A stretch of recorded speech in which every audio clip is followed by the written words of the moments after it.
c'est hier, le 8 mars, que nous avons clôturé d'abord, d'une manière définitive, la réception des dossiers, des candidatures. Donc, à la clôture d'hier, on a reçu d'abord du côté retrait des formulaires pour les candidats sénateurs. Il y en a 49 retraits des formulaires.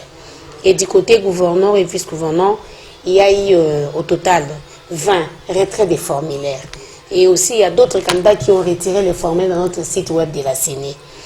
Mais le jour maintenant, après les retraits des formulaires, il y a eu aussi cette gymnastique-là de dépôt des candidatures. Nous avons remarqué que du côté candidat sénateur, au total, il y en a eu 49 dépôts. Sur les 49 dépôts de candidatures pour les candidats sénateurs, il y a 36 dépôts pour les candidats indépendants. Donc, cette fois-ci, on a constaté qu'il y a des candidats qui ont battu record pour venir déposer leurs dossiers de candidature. Dans les 49, il y a 36 pour les candidats indépendants.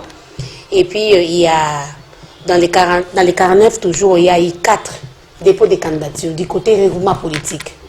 Et les 9 autres dépôts de candidature sont des partis politiques. Donc, au total, là, ça nous fait 49 dépôts de candidature.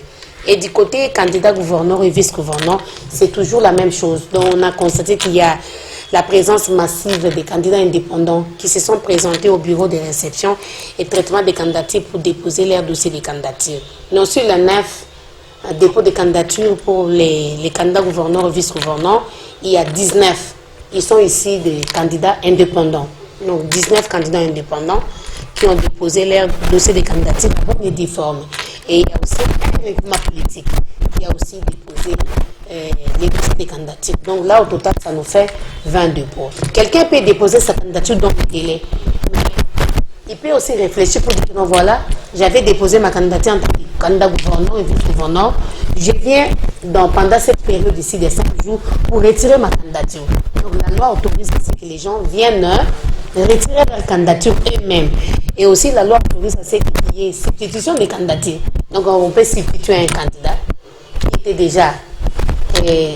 qui avait déjà déposé son dossier et le mandataire peut substituer. Donc c'est une gymnastique un peu démocratique.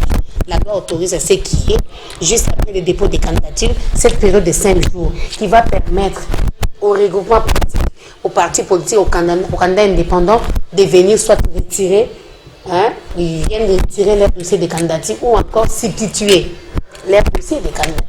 Vous allez remarquer que l'élection du sénateur aura lieu le 21 avril. Pour les candidats gouverneurs et vice-gouverneurs, ça sera le 28 avril.